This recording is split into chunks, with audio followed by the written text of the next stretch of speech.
Close आया होगा। अब भी आया। करोगे तब ना। चलो आ गया आ गया। चलो ठीक है। देखिए, आज हम लोग बात करेंगे आर्थिक विकास, आर्थिक समृद्धि आपके टॉपिक में है। और सतत विकास से अक्सर सवाल आया है। इस बार उस पर हम लोग बात कर चुके हैं, बहुत विस्तार से बात कर चुके हैं। पीटी में भी हमने बात किया, मेंस में भी हम लोगों ने उस पर बात किया, आप लोगों ने आंसर भी लिखा। अब देखिए, आर्थिक विकास और आर्थिक समृद्धि, इससे भी सवाल आने की संभावना है। क्यों? क्योंकि आर्थिक विकास की संकल्पना, ये जो कंसेप्ट है, ये थोड़ा ब्रॉड हो गया है। इसमें पर्यावरण को भी शामिल कर लिया गया है, और पर्यावरण का जो मुद्दा है, ये आपके सतत विकास से भी जुड़ता है। तो इसलिए आर्थिक विकास से सवाल आ सकता है। देखिए, आपको समझना है कि आर्थिक समृद्धि, आर्थिक समृद्धि क्या है और आर्थिक विकास क्या है। ये करीब 60-70 के दशक में आर्थिक विकास अब बहुत प्रचलन में आया। और पहले विकास, समृद्धि, प्रगति, ये सब एक ही अर्थों में लिया जाता था। लेकिन अब स्पेसिफिक अर्थ में, मतलब एक विशिष्ट अर्थ में आ गया है कि आप प्रगति या समृद्धि या वृद्धि कहिए, तो उससे केवल मात्रात्मक परिवर्तन का बोध होगा। मात्रात्मक मतलब किसी भी अर्थव्यवस्था में अगर प्रति व्यक्ति आय बढ़ रही है, अगर राष्ट्रीय आय बढ़ रही है, ठीक है, सकल घरेलू आय बढ़ रही है, तो ये इस बात को इंगित करता है कि आर्थिक समृद्धि हो रही है उस अर्थव्यवस्था में। ठीक है, लेकिन ये जो आर्थिक समृद्धि हो रही है, जो धन आ रहा है, क्या ये कुछ चंद बड़े लोगों के ही पास सिमट के रह जा रहा है, या इस देश की आम जनता के जीवन स्तर में गुणात्मक परिवर्तन में काम आ रहा है? गुणात्मक परिवर्तन मतलब क्या इस देश की आम आवाम को अच्छी शिक्षा मिल रही है, बेहतर स्वास्थ्य सुविधाएं मिल रही हैं, उनका जीवन स्तर अच्छा हो रहा है, वो अच्छी शिक्षा ले पाने में सक्षम है कि नहीं, उनकी जीवन प्रत्याशा कैसी है, उनको पोषण मिल रहा है कि नहीं। ठीक है, ये बात आर्थिक विकास देखता है, यानी मात्रात्मक। क्या? मात्रात्मक। ठीक है ना? सॉरी, मात्रात्मक कह रहा हूं, गुणात्मक। गुणात्मक पहलुओं की बात करता है आर्थिक विकास, गुणात्मक। अब ये तो तय है कि आर्थिक विकास के लिए आर्थिक समृद्धि आवश्यक है। अगर धन नहीं है तो फिर आम जनता का जीवन स्तर बेहतर होगा ही नहीं। लेकिन इसको अलग इसलिए किया गया कि हो सकता है धन हो, लेकिन 10 बड़े पूंजीपतियों के पास ही सिमट के रह जा रहा हो, या केवल ऐसी स्थितियां हो कि शिक्षा तक पहुंच देश के ग्रामीण इलाकों के लोगों को नहीं हो रहा हो, स्वास्थ्य सुविधाओं तक उनकी पहुंच ना हो, मातृत्व मृत्यु दर अधिक हो, शिशु मृत्यु दर अधिक हो। यानी जो धन, राष्ट्रीय आय या सकल घरेलू आय में वृद्धि के माध्यम से जो दिख रहा है, वो आम जनता के जीवन स्तर में मूलभूत, आधारभूत परिवर्तन कर रहा है कि नहीं, इसको मापा जाएगा आर्थिक विकास से। ठीक है, ये आर्थिक विकास से मापा जाएगा। ठीक है, अब यहां तक आपको एक बात साफ हो गई कि राष्ट्रीय आय मतलब जीडीपी, सॉरी, सकल घरेलू उत्पाद या नेशनल इनकम, ठीक है, या पर कैपिटा इनकम, प्रति व्यक्ति आय, इनकी गणना जो करता है वो है आर्थिक समृद्धि। वो मतलब ये आर्थिक समृद्धि से जुड़े हैं, मतलब इनमें विकास हो रहा है, इनमें विकास हो रहा है, इनमें विकास हो रहा है। पिछले साल अगर 100 रुपया जीडीपी थी और इस साल 150 हो गया तो हम कहेंगे आर्थिक समृद्धि हो रही है। या राष्ट्रीय आय, जिसमें हम विदेशों से होने वाली भी आय जोड़ लेते हैं, अगर पिछले साल 200 था, इस बार 500 हो गया तो राष्ट्रीय विकास भी बढ़ रहा है, यानी आर्थिक समृद्धि हो, से आर्थिक समृद्धि भी हो रही है। लेकिन इस आर्थिक समृद्धि का लाभ इस देश के सबसे आखिरी व्यक्ति को मिल रहा है कि नहीं? ठीक है, इसकी गणना जिस इसके लिए आर्थिक विकास शब्द आया, और आर्थिक विकास के कौन कौन से आयाम हैं, इसको जानना जरूरी है कि उन आयामों के बारे में उसकी गणना के आधार पर सरकार ये देख पाती है कि किस क्षेत्र में विकास नहीं हुआ, कहां पर असमानता रह गई, और फिर नीति निर्माण में, बजट में इस तरह के प्रावधान कर दिए। ठीक है, तो ये 70 के पहले ये समृद्धि, विकास, ये सब एक ही अर्थ में लिया जाता था, प्रगति, ठीक है, वृद्धि। लेकिन अब इसको स्पेसिफाई किया गया, प्रगति, समृद्धि, वृद्धि तो एक ही है, लेकिन विकास का मतलब है मानव का विकास, मानव पूंजी का विकास। मानव पूंजी मतलब कि मनुष्य एक पूंजी है। अब अगर मुझे अच्छी शिक्षा नहीं मिली तो मैं किसी काम का नहीं। अगर मुझे अच्छा स्वास्थ्य नहीं मिला तो जीवन प्रत्याशा अच्छी नहीं होगी, जिसके साथ भी पोषण अच्छा नहीं मिला तो वो पढ़ाई भी नहीं कर पाएगा। तो ये पहलू आर्थिक विकास में कवर होते हैं। ठीक है, अब आर्थिक विकास के पहलू क्या हैं? आर्थिक समृद्धि के पहलू आप समझ गए। आर्थिक समृद्धि के पहलू हैं GDP, national income, per capita income. ठीक है, पर कैपिटा इनकम जो है वो जो हमारा नेशनल इनकम है, उससे जब हम इस देश की समूची जनसंख्या को विभाजित कर देते हैं तो प्रति व्यक्ति आय निकल जाती है। तो अगर प्रति व्यक्ति आय बढ़ रही है तो हम कहेंगे वृद्धि हो रही है। लेकिन प्रति व्यक्ति आय तो मान लीजिए बड़े पूंजीपतियों की आय बढ़ रही है तो वो भी तो जनसंख्या का हिस्सा है, तो उनसे जब डिवाइड करेंगे तो लगेगा कि हर आदमी इतना कमा रहा है, लेकिन जरूरी नहीं है कि हर आदमी उतना कमा रहा है। और अगर हर आदमी उतना कमा रहा है तो क्या उस कमाई को वो अपने जीवन स्तर को सुधारने में लगा रहा है कि नहीं लगा रहा है, ये सवाल है। देखिए, यहां पर आपको एक बात समझना है। मान लीजिए ए एक परिवार है और बी एक परिवार है। ठीक है, ए परिवार अगर 500 रुपया कमाता है तो उसमें से वो पूरे के पूरे 500 रुपया मान के चलिए वो बचत नहीं करता है, पूरे के पूरे 500 रुपया शिक्षा में, स्वास्थ्य में, अच्छी से अच्छी किताबें खरीदने में, शिक्षा देने में व्यय कर दे रहा है। बी भी 500 रुपया कमा रहा है और शिक्षा में, अरे छोड़ो, बच्चे को अच्छी शिक्षा क्या देनी है, अरे छोड़ो ये सारी चीजें, अरे पोषण, अरे यार दाल और रोटी खा लो, सब्जी खाने की क्या जरूरत है।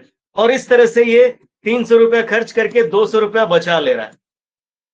अब देखिए, ये जो परिवार है ये बचत भले नहीं कर रहा है लेकिन ये मानव पूंजी में निवेश कर रहा है, तो हम मानेंगे कि इसका आर्थिक विकास होगा एक दिन, क्योंकि इसके बच्चे जब पढ़ेंगे, पढ़ लिख के रोजगार हासिल करेंगे तो आय आएगी, उनका जीवन स्तर अच्छा होगा।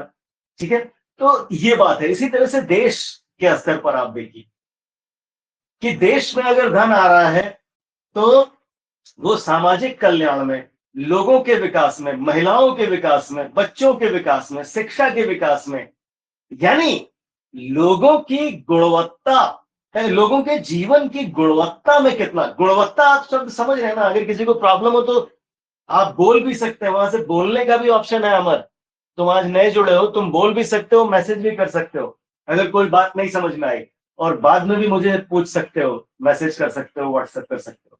तो देखिए, गुणवत्ता का मतलब होता है कि आपके जीवन में गुणात्मक परिवर्तन, मात्रात्मक नहीं। जैसे आप 500 रुपए कमा रहे हैं, 2000 रुपए कमाने लगे, तो ये हुआ कि आप आपकी कमाई थोड़ी सी बढ़ गई, लेकिन आपका लाइफ स्टाइल वही है। तो इसका मतलब है कि आपके जीवन में कोई बहुत बड़ा परिवर्तन नहीं आया, 500 की बजाय 2000 कमाने लगे। लेकिन आप अगर एक अच्छे पद पे चले गए तो आप का लाइफ स्टाइल बदल गया, आप अच्छे लोगों के बीच में बैठ रहे हैं, आप मतलब एक सामान्य भाषा में समझिए कि आपका जीवन स्तर जो है वो एक नए स्तर पे चला गया। ये है आर्थिक विकास। ठीक है, अब देखिए आर्थिक विकास के को नापने के लिए कम से कम 3 पहलुओं की बात करनी है। ठीक है, जैसा कि मैंने आपको प्रारंभ में बताया कि आपको आर्थिक समृद्धि को तो रखना ही रखना है। ठीक है, क्योंकि अगर पैसा ही नहीं होगा तो आप निवेश कहां करेंगे?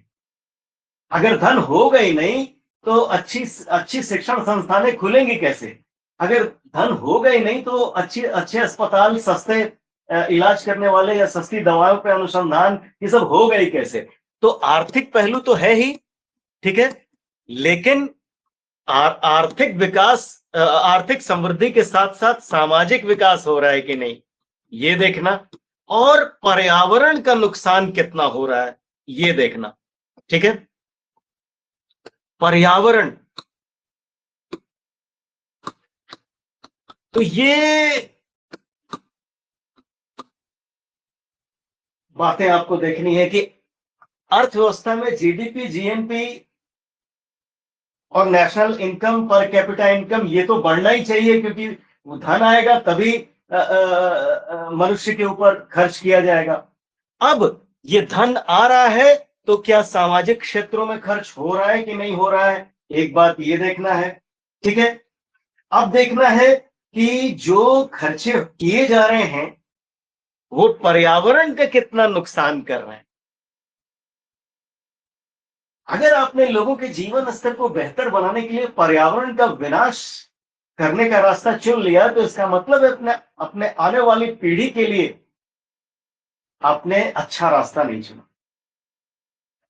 आपके आने वाली पीढ़ी के लिए संकट खड़ा होगा। यानी आर्थिक विकास इस बात को भी तवज्जो देता है, इस बात को भी महत्व देता है कि आर्थिक समृद्धि के साथ साथ सामाजिक और शैक्षणिक और स्वास्थ्य, इसमें सब आ गया, सामाजिक, स्वास्थ्य और शैक्षणिक, सारी चीजें आ गई।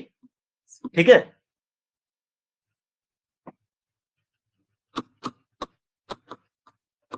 ठीक है, स्वास्थ्य और शैक्षणिक, ये सारी चीजें इसमें आ गई। तो इन पर खर्चे होने के साथ साथ पर्यावरण का कितना नुकसान हो रहा है। इसीलिए जब आगे आप देखेंगे कि आर्थिक विकास को हम कैसे मापते हैं तो उनमें बहुत सारे पहलू हैं।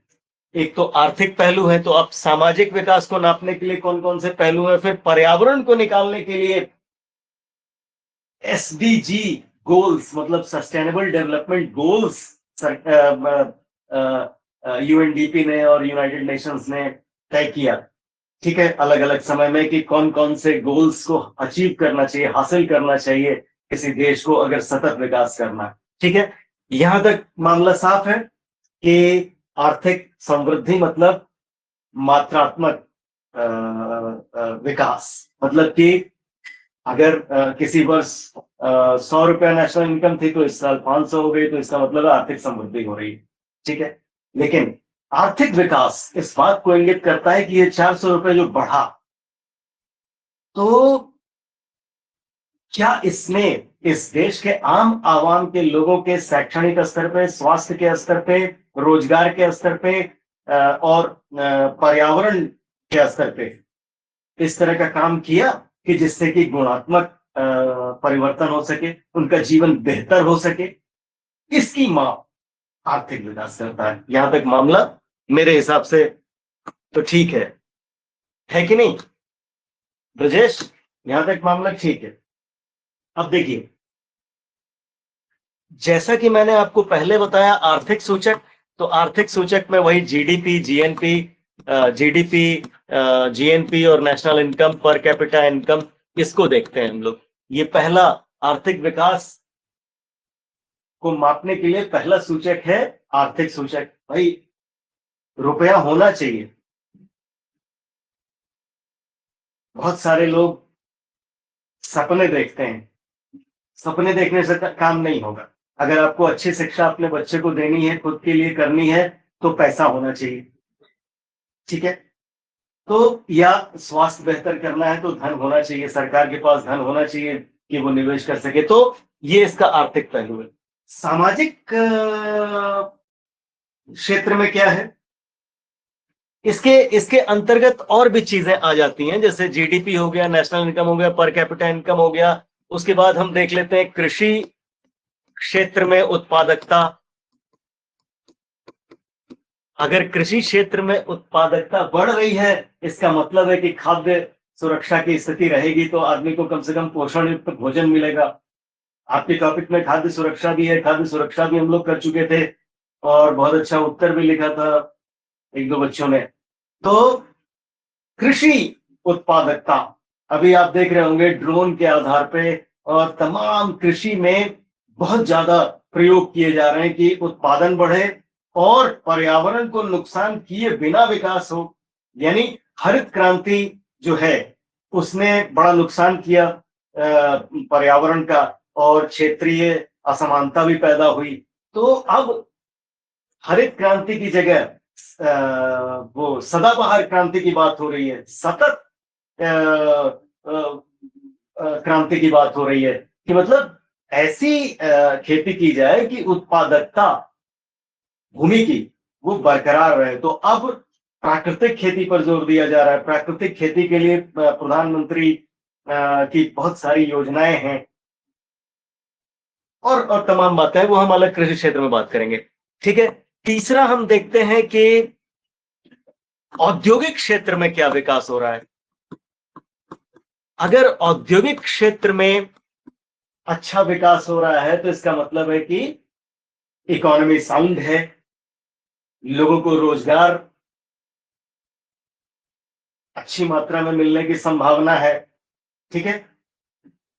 और इकोनॉमी ग्रो करेगी तो पैसा आएगा, आयात बढ़ेगा, निर्यात बढ़ेगा, उससे धन आएगा, तो वो सारा जो है इस देश में मानव पूंजी के निर्माण में खर्च होगा। अब देखिए चौथी बात देखते हैं कि हम रोजगार, है ना, रोजगार वृद्धि की क्या स्थिति है। ठीक है? अब देखिए अगर रोजगार, आप देखते होंगे बेरोजगारी के आंकड़े जारी करती है सरकार, इसके आंकड़े निकाले जाते हैं। तो अगर रोजगार में वृद्धि हो रही है और बेरोजगारी में कमी हो रही है, तो इसका अर्थ है कि आर्थिक पक्ष जितने भी हैं वो ठीक ठाक हैं। और जब आर्थिक पक्ष ठीक ठाक है तब फिर आता है सामाजिक पक्ष। ठीक है? यहां तक मामला ठीक है? यहां तक मामले में कहीं कोई,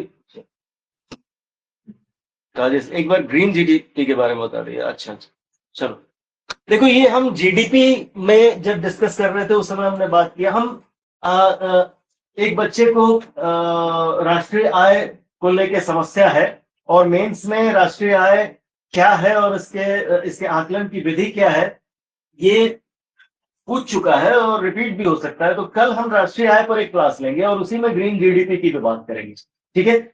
अभी फिलहाल के लिए इतना समझ लीजिए कि ग्रीन जीडीपी का मतलब एक पंक्ति में आप समझ लीजिए, और यही है ही, और कुछ ऐसी बात नहीं।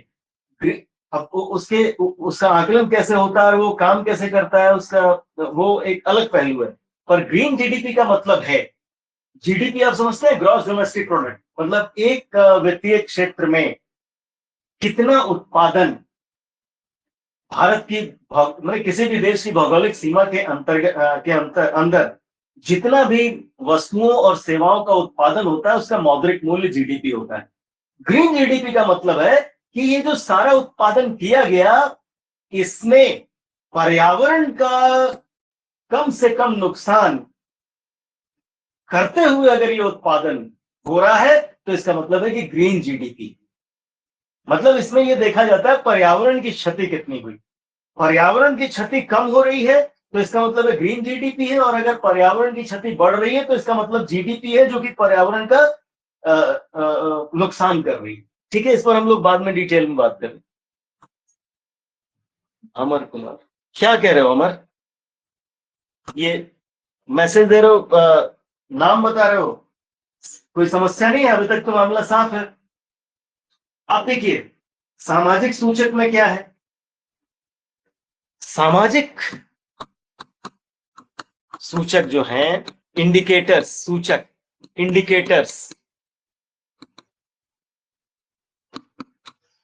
इंडिकेटर्स का क्या मतलब है?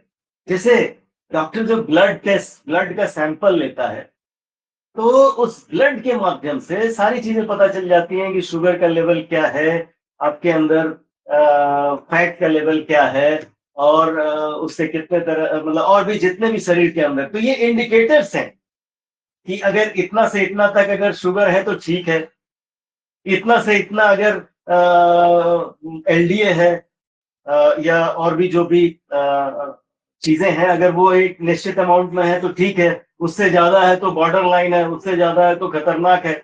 तो इंडिकेटर्स से पता चलता है। तो सामाजिक इंडिकेटर्स क्या है? सामाजिक इंडिकेटर्स जो हैं, वो है सबसे पहला फिजिकल क्वालिटी लाइफ इंडेक्स, मतलब व्यक्ति की भौतिक जीवन की गुणवत्ता कैसी है। ठीक है, फिजिकल क्वालिटी लाइफ इंडेक्स मतलब कोई व्यक्ति, उसका जीवन कैसा है, और ये 3 बातों से तय होता है: स्वास्थ्य, शिक्षा और जीवन प्रत्याशा। तो इसीलिए इसमें 3 बातें हैं। एक तो शिशु मृत्यु दर, शिशु मृत्यु दर, दूसरा जीवन प्रत्याशा, और तीसरा साक्षरता का स्तर। ठीक है, अब ये तीनों बातें, शिशु मृत्यु दर क्या है, प्रति 1000 जो बच्चे हैं उसमें कितने बच्चे मर जा रहे हैं। तो शिशु मृत्यु दर अगर कम है तो स्वास्थ्य सुविधाएं बेहतर है। ठीक है, जीवन प्रत्याशा मतलब इस देश का औसत नागरिक कितने समय तक जीवित रहता है, इसको जीवन प्रत्याशा कहते हैं। किसी देश में अगर एक औसत नागरिक की जीवन प्रत्याशा अगर लंबी है, 80 साल से ऊपर है, तो हम मानेंगे कि फिजिकल क्वालिटी ऑफ लाइफ का जो इंडेक्स है ये अच्छा है। उसी तरह से साक्षरता का स्तर, अगर अधिक से अधिक लोग शिक्षा प्राप्त करने, शिक्षा तक पहुंच रखते हैं, तो हम ये कहेंगे कि बेहतर सामाजिक और आर्थिक विकास है। क्योंकि शिक्षा वो हथियार है जिससे व्यक्ति अपने आर्थिक स्थिति को सुधार सकता है, व्यक्ति अपने सामाजिक स्थिति को भी सुधार सकता है। अगर सामाजिक रूप से वो किसी खराब स्थिति में है, तो शिक्षा उसको एक अच्छी स्थिति में ला सकती है। तो अगर साक्षरता का लेवल अच्छा है, तो इसका मतलब है कि अच्छा सामाजिक और आर्थिक विकास है। ठीक है, तो ये तीनों चीजें उच्च होनी चाहिए। अगर इसमें से तीनों में से कोई भी एक निम्न है, तो इसका मतलब है कि ये 3 पायदान पे खड़ा है। कौन सा? ये index, physical quality, physical quality life index, मतलब कि हिंदी में इसको कहें कि भौतिक जीवन गुणवत्ता सूचकांक। तो ये भौतिक जीवन है, आदमी का भौतिक जीवन कितना अच्छा है, ये तो उसके स्वास्थ्य सुविधाओं और उसके जीवन प्रत्याशा और साक्षरता, इसी से पता चलेगा, है ना?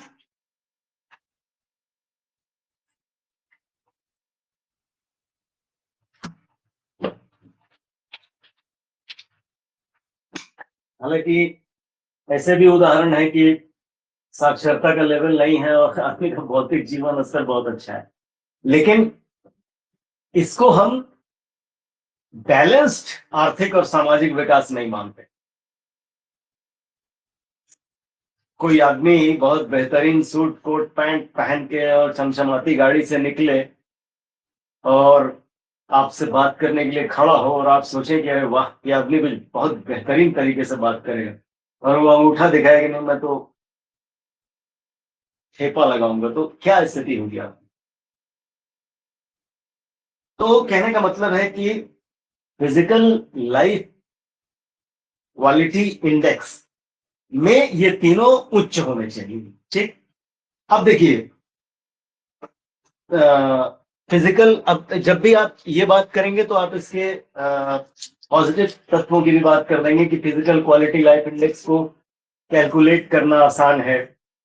शिशु मृत्यु दर देख लिया, साक्षरता लेवल का आकलन कर लिया, और ये जीवन प्रत्याशा देख लिया। तो इसका आकलन बहुत आसान है। इन तीनों चीजों को, जैसे शिशु मृत्यु दर, शिशु मृत्यु दर प्लस जीवन प्रत्याशा प्लस साक्षरता, ठीक है, बाई 3, यही है PQLI, मतलब कि इनका औसत ये 0 से लेकर 100 तक होता है। ठीक है, अब इसकी खासियत ये है कि ये सारी चीजें जो है इसका आकलन बहुत आसानी से हो जाता है, लेकिन शिशु मृत्यु दर जान लेने से या जीवन प्रत्याशा जान लेने से या उससे भी महत्वपूर्ण साक्षरता का लेवल जान लेने से कुछ चीजों के बारे में पता नहीं चल पाता कि असमानता किस स्तर की है। मान लीजिए शिशु मृत्यु दर इस देश में ठीक है, लेकिन वो शिशु जो है वो 5वीं 6वीं तक पढ़ने के बाद पढ़ाई छोड़ देता है तमाम आर्थिक कारणों से। तो साक्षर तो है, लेकिन उसकी साक्षरता का कोई मोल नहीं है।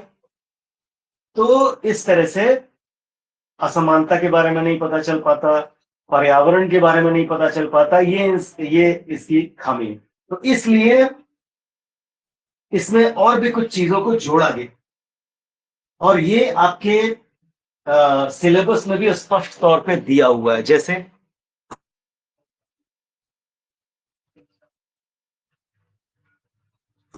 GEM ये दिया हुआ है, जेंडर एम्पावरमेंट मेजर्स, मतलब लैंगिक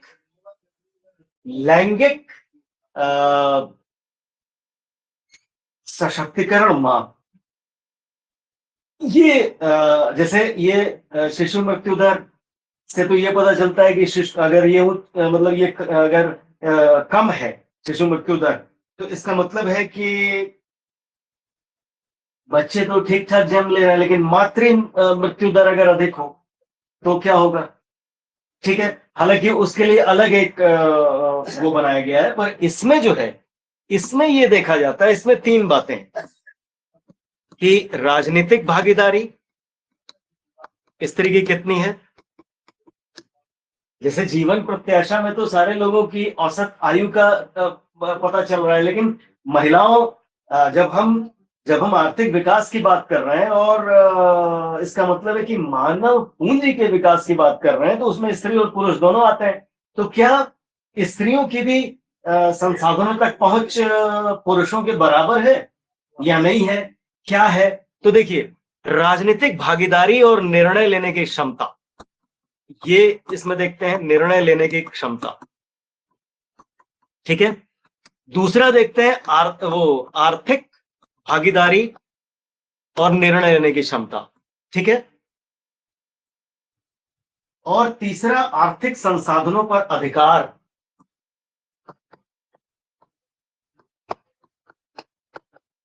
आर्थिक संसाधनों पर अधिकार, ये 3 बातें देखते हैं। जैसे राजनीतिक भागीदारी हम देखते हैं कि आप देख रहे हैं कि 72वें और 73वें संविधान संशोधन द्वारा एक तीसरे स्तर की सरकार बनाई गई, ग्रामीण लेवल पे पंचायत और शहरी निकाय में नगर पालिका, इसमें 1/3 आरक्षण महिलाओं को किया गया। क्यों? ताकि उनकी राजनीतिक भागीदारी बढ़े। संसद में भी बराबर मांग हो रही है 1/3 आरक्षण करने की, इसलिए कि पुरुष बाहुल्य समाज में स्त्री का राजनैतिक रूप से कोई महत्व का स्थान प्राप्त करना सर्वथा मुश्किल है, आसान नहीं है, बहुत तरह की उसको मुश्किलें हैं। तो आरक्षण के द्वारा उसको आगे करना, जब वो सशक्त होगी तो पूरा परिवार सशक्त होगा, फिर जो लड़की होगी तो उसके आगे बढ़ने की संभावना होगी। तो इसके माध्यम से ये आंकते हैं कि राजनीतिक भागीदारी और निर्णय लेने की उसकी क्षमता कितनी है। आर्थिक भागीदारी, अब देखिए पंचायत लेवल पे उसको आर्थिक संसाधनों के बारे में भी निर्णय लेने के लिए उसको है, जहां आरक्षण है वहां स्त्री आएगी, ठीक है।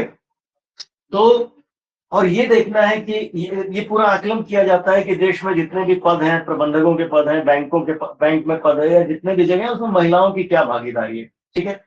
एक तीसरा है आर्थिक संसाधनों पर उसका कितना अधिकार है। अब देखिए सरकार जो आंकड़े जारी करती है उसमें ये भी आंकड़ा आता है कि कितनी महिलाएं कृषक हैं, मतलब जोत जो है वो उनकी संख्या कितनी है, पुरुषों द्वारा पुरुषों के कंट्रोल में कितनी जोतें हैं, महिलाओं के कंट्रोल में कितनी जोतें हैं, इसका भी आंकड़ा सरकार देती है। मतलब माने कि कृषि अगर एक संसाधन है तो उस पर महिलाओं का कितना अधिकार है।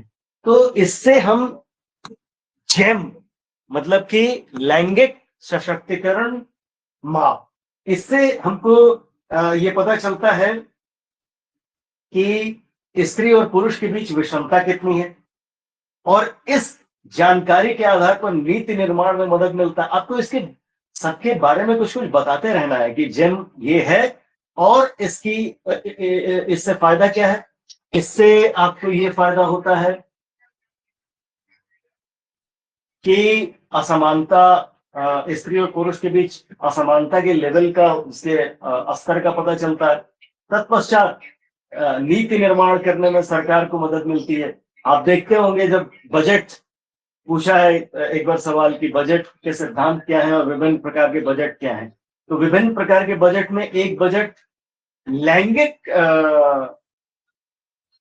आधार पे जो बजटिंग है, लैंगिक बजटिंग ये भी है। मतलब कि उस प्रकार के बजट में इस बात को ध्यान में रखा जाता है कि जो बजट में जितना पैसा का आवंटन किया गया वो स्त्रियों के, महिलाओं के विकास में, उनके सशक्तिकरण में कितना धन खर्च हुआ, ठीक है। तो ये पूरा जो 1 2 3 जो इसके पार्ट्स हैं, इसके माध्यम से नीति निर्माण में मदद मिलती है और महिलाओं के विकास पर ध्यान देने में सहायता मिलती है, ठीक है। अब ये जितने भी आपने देखा, फिजिकल क्वालिटी लाइफ इंडेक्स, उसके बाद ये जेम, इसमें भी कुछ बातें बहुत प्रभावी तरीके से नहीं आ रही हैं। तो इसलिए आपके सिलेबस में है भी HDI, human development index, human development index मतलब मानव विकास सूचकांक, ठीक है, मानव विकास सूचकांक। अब मानव विकास सूचकांक दो लोगों ने पॉपुलर किया, दो लोगों ने इसका विकास किया। एक पाकिस्तानी अर्थशास्त्री हैं महबूब उल हक, और एक भारतीय महबूब उल हक और अमर्त्य सेन, अमर्त्य सेन, ये बहुत, इनको नोबेल पुरस्कार भी मिला है। तो इन लोगों ने मानव विकास सूचकांक, और इसमें भी 3 बातें हैं, उसका ज्यामितीय ढंग से उसको कैलकुलेट करते हैं और ये 0 से लेके 1 तक होता है, ठीक है। तो ये इसमें क्या क्या है, जीवन प्रत्याशा सूचकांक इसमें भी है, लेकिन इसको निकालने का तरीका थोड़ा भिन्न है। जीवन, इसमें मानव विकास HDI में क्या क्या है, जीवन प्रत्याशा, इसके बारे में हम बात कर चुके, लेकिन इसको कैसे ज्यामितीय तरीके से निकालते हैं इसको आपको परीक्षा में बता देना है, ठीक है। तो जीवन प्रत्याशा के बारे में तो हमने बात कर लिया। अब इसमें शिक्षा सूचकांक, शिक्षा सूचकांक में अभी अभी हमने जो पहले बात किया था उसमें साक्षरता की बात थी, ठीक है। साक्षर तो आदमी पांचवी पास होकर भी हो सकता है, लेकिन यहाँ शिक्षा सूचकांक है, मतलब कि 5 वर्ष का व्यक्ति, 5 वर्ष का एक बालक कम से कम 15 वर्ष की शिक्षा हासिल करता है कि नहीं, ठीक है। इस तरह से इसमें दो मामले हैं कि 25 वर्ष से अधिक आयु के लोग शिक्षा ग्रहण करने की उनकी औसत आयु वर्ष क्या है, यानी उच्च शिक्षा में लोग जा रहे हैं कि नहीं। और दूसरा कि 5 साल का एक बच्चा कम से कम 15 साल की शिक्षा, अपेक्षित शिक्षा, मतलब 15 साल की शिक्षा का मतलब ग्रेजुएट, वो 21 साल 20 साल में ग्रेजुएट हो जाएगा। तो कम से कम 15 साल की अपेक्षित शिक्षा हासिल कर पा रहा है कि नहीं, ये इसमें दो बातें हैं, ठीक है। और तीसरी बात इसमें क्या है, और इसी के आधार पर एचडीआई निकाला जाता है। तीसरा है सकल राष्ट्रीय सूचकांक। ये भी आपके, जैसे बहुत सारी चीजें आपके सिलेबस में दे दिया, सकल राष्ट्रीय सूचकांक मतलब gross national index, GNI. GNI भी दिया हुआ है, जेन भी दिया हुआ है आपके सिलेबस में। तो ये जीएनआई मतलब सकल राष्ट्रीय सूचकांक, यानी अब तक आपने देखा, हम लोगों ने जो पीछे देखा आर्थिक विकास को मापने के जो भी उपाय, उसमें राष्ट्रीय आय को किसी ने शामिल ही नहीं किया था, जबकि राष्ट्रीय आय का बढ़ना आर्थिक विकास के लिए आवश्यक है, मस्ट है। ह्यूमन डेवलपमेंट इंडेक्स इन सामाजिक शैक्षणिक के साथ साथ इस मौद्रिक यानी इस मात्रात्मक पहलू को भी लेता है, और इसलिए ये जरा और मामले को साफ कर देता है कि आर्थिक विकास हो रहा है, ठीक है। इसको ज्यामितीय तरीके से निकालते हैं, इन तीनों को गुणा करके इसका, ये तीनों जो तत्व हैं उसको मल्टीप्लाई करके क्यूब रूट 3 करके निकालते हैं। ये गणितीय बात आपको बहुत लिखने की जरूरत नहीं है, लेकिन आपको ये बताने की जरूरत है कि ये 0 से लेके 1 तक होता है, और 0.800 का मतलब है कि उच्च मानव विकास है, उच्च मानव विकास है, ठीक है। और अगर 0.500 से कम है तो इसका मतलब है कि निम्न मानव विकास है, निम्न मानव विकास, ठीक है। यहां तक मामला साफ है। शुरुआत से लेकर के मैं अगर संक्षेप में कर दूं, जिससे कि और बात आप आर्थिक विकास के बारे में जब भी पूछेगा तो आप आर्थिक समृद्धि से उसकी तुलना करेंगे कि अर्थव्यवस्था में आर्थिक समृद्धि और आर्थिक विकास, इनको काफी लंबे समय तक एक ही अर्थ में लिया जाता था, और वृद्धि की जगह विकास, विकास की जगह वृद्धि, इसको पर्यायवाची के रूप में यूज किया जाता था। लेकिन 60-70 के दशक में यह अवधारणा सामने आई कि आर्थिक समृद्धि एक अलग मामला है और आर्थिक विकास एक अलग मामला है, ठीक है। आर्थिक समृद्धि का मामला मात्रात्मक पहलुओं से है, यानी जीडीपी में वृद्धि, जीएनपी में वृद्धि, नेशनल इनकम में वृद्धि, यानी पर कैपिटा इनकम में वृद्धि। अब पर कैपिटा इनकम यानी प्रति व्यक्ति आय में वृद्धि, तो ये तो राष्ट्रीय आय में जब हम जनसंख्या को विभाजित करते हैं तो निकल जाता है। तो 10 पूंजीपति की अगर आय 100 गुना बढ़ जाए, मान लीजिए विंडफॉल प्रॉफिट हो जाए, उनको अचानक से कोई ऐसी बात हो जाए जिससे कि तेजी से 10-15 पूंजीपतियों की आय बढ़ जाए, तो वो भी तो जनसंख्या का हिस्सा है। तो जब डिवाइड होगा तो उसके कारण प्रति व्यक्ति आय बढ़ती हुई नजर आएगी, लेकिन ये प्रति व्यक्ति आय जो बढ़ रही है, क्या इस देश के आम आवाम के जीवन स्तर में कोई सुधार ला रही है? इसके लिए फिर आर्थिक विकास शब्द आया, यानी आर्थिक समृद्धि मात्रात्मक विकास को दिखाती है, और आर्थिक विकास सामाजिक, शैक्षणिक, स्वास्थ्य, इन तीनों क्षेत्र, और पर्यावरण, क्योंकि अब सतत विकास का मामला आ गया है। पर्यावरण को नुकसान पहुंचाए बगैर जो आर्थिक विकास होता है, यानी जो आने वाली पीढ़ियों को ध्यान में रख करके हम आर्थिक विकास करते हैं, वो इस समय बहुत महत्वपूर्ण हो गई है। एकदम सेंटर डिबेट या नीति निर्माण का सेंटर पॉइंट है। ठीक है, इसीलिए ग्रीन जीडीपी और ये तमाम चीजें आ गई हैं। तो आर्थिक विकास किन पहलुओं की बात करता है कि इस देश की जो नेशनल इनकम बढ़ रही है, जो जीडीपी बढ़ रहा है, उसका लाभ इस देश के आम जनता को मिल रहा है कि नहीं, उसकी स्वास्थ्य सेवाएं बेहतर हो रही है कि नहीं, उसकी शैक्षणिक स्तर में विकास हो रहा है कि नहीं, उसके सामाजिक जीवन स्तर में विकास हो रहा है कि नहीं, और पर्यावरण को क्षति तो नहीं पहुंच रही है, पर्यावरण का संवर्धन हो रहा है कि नहीं, इनको आर्थिक विकास देखता है।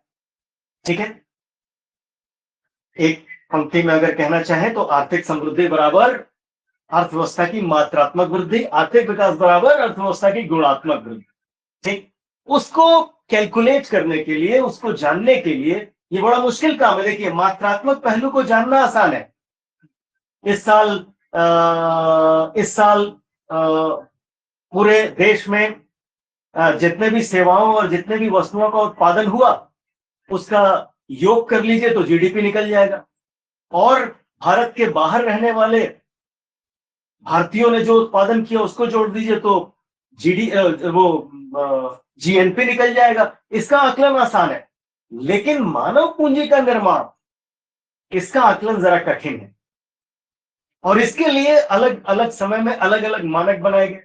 आपने देखा, फिजिकल क्वालिटी लाइफ इंडेक्स एक आकलन बनाया गया, उसमें हमने जीवन प्रत्याशा, शिशु मृत्यु दर और साक्षरता को शामिल किया।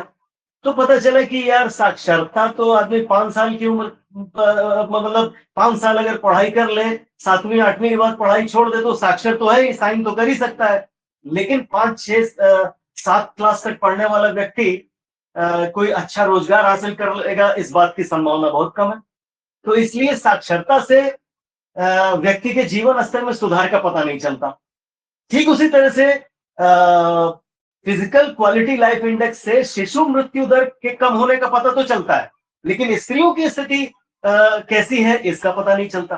तो इसके लिए फिर जेम आया, जेंडर एम्प्लॉयमेंट मेजर्स, लैंगिक सशक्तिकरण माप। उसमें 3 चर डाले गए, 3 वेरिएबल्स डाले गए कि राजनीतिक भागीदारी और निर्णय लेने की क्षमता, आर्थिक भागीदारी और निर्णय लेने की क्षमता, और संसाधनों पर अधिकार। ठीक है, इसके अलावा अच्छा, इसमें भी कुछ चीजें कमी रह गई। मतलब ये नहीं, ये जेम तो स्त्रियों को लेकर के ठीक है, लेकिन फिर भी राजनीतिक भागीदारी अधिक है, आर्थिक भागीदारी अधिक है, आर्थिक संसाधनों पर पकड़ भी अधिक है। लेकिन अगर स्वास्थ्य सुविधाएं इस देश की ठीक नहीं है तो शिशु मृत्यु दर मान लीजिए, अगर उस पर आपने कंट्रोल पा लिया, लेकिन मातृ मृत्यु दर का क्या असर है, तो एक वो भी जोड़ दिया गया। फिर गरीबी सूचकांक, इसको लिया गया। अब कुल मिला के आज की जो स्थिति है, the current scenario in economy, वो ये है कि एचडीआई सबसे बढ़िया मानक है, ह्यूमन डेवलपमेंट इंडेक्स सबसे बढ़िया मानक है। इसमें सिर्फ आई जोड़ देना है। आई का मतलब inequality, inequality adjusted human development index, इसको अंग्रेजी में कहते हैं, और हिंदी में कहते हैं इसको कि विषमता या असमानता समायोजित मानव विकास सूचकांक। ठीक है, यानी ये जो आई हमने जोड़ा, ह्यूमन डेवलपमेंट इंडेक्स में सारी बातें आ गई लगभग। उसमें जीवन प्रत्याशा आ गया, उसमें सामाजिक स्तर और शैक्षणिक स्तर में भी उसने 2 विभाजन किया कि 5 साल की उम्र का बच्चा अपेक्षित शिक्षा, यानी अपेक्षित मतलब कम से कम अगले 15 वर्षों की शिक्षा हासिल करने की उसकी स्थिति कितनी है उस देश में, तो यानी ग्रेजुएट करने हो जाने की स्थिति। दूसरा है कि 25 वर्ष की उम्र के बाद आदमी औसत कितने उम्र तक पढ़ता है। तो इससे पता चल जाता है कि हायर एजुकेशन में और शोध में उस देश में कितने लोग जा रहे हैं। तो लगभग इसमें सारी चीजें आ गई, लेकिन विषमता का तत्व अभी भी मिसिंग था। तो अब विषमता को इंगित करने वाले तत्व जैसे जेंडर को अगर इसमें जोड़ दिया जाए, या गरीबी का आकलन करने वाले तत्वों को इसमें जोड़ दिया जाए, और उसके बाद IHDI को अगर देख लिया जाए, तो हम आर्थिक विकास को समझ सकते हैं। और एक इसमें पर्यावरण भी जोड़ दीजिए, प्लस पर्यावरण, यानी कि इसीलिए एसडीजी मतलब कि सस्टेनेबल डेवलपमेंट गोल्स, सतत विकास के जो लक्ष्य हैं, जितने भी लक्ष्य संयुक्त राष्ट्र ने घोषित किए, आप देखेंगे कि अलग अलग समय में अलग अलग क्षेत्रों पर जोर दिया गया। इन चीजों को मिला दीजिए तो आपको कमोबेश एक देश की आर्थिक विकास का एक अच्छा, एक लगभग एक चित्र आ जाता है। और इसके माध्यम से सरकारों को नीति बनाने और बजट में प्रावधान करने में मदद मिलती। तो यही है कुल मिला के। किसी को कोई समस्या हो बताइए। विनय जी, आप जुड़े हैं क्या? विनय जी, आवाज आ रही है?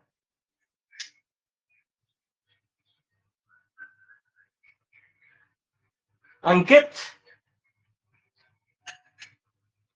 ब्रजेश, आवाज जा रही है मेरी? जी सर। तो विनय जी के पास क्यों नहीं जा रही? विनय जी, आवाज आ रही है सर? कैसा रहा मामला? हाँ ठीक रहा, ठीक आवाज आ रहा है सर, आ रहा है। अच्छा, तो उसमें भी एक बात कर लें क्या? नहीं, आप उससे बाद बात कर लेते हैं, ठीक है? ठीक ठीक। वो संघात्मक और एकात्मक वाला। और ये मामला तो क्लियर था ना कि द्विदलीय गठबंधन की द्विदलीय प्रणाली क्या हमको अध्यक्षात्मक व्यवस्था की तरह। बोलिए। जी उसको बना लिया, ठीक है, बना लिए सर, बना लिए।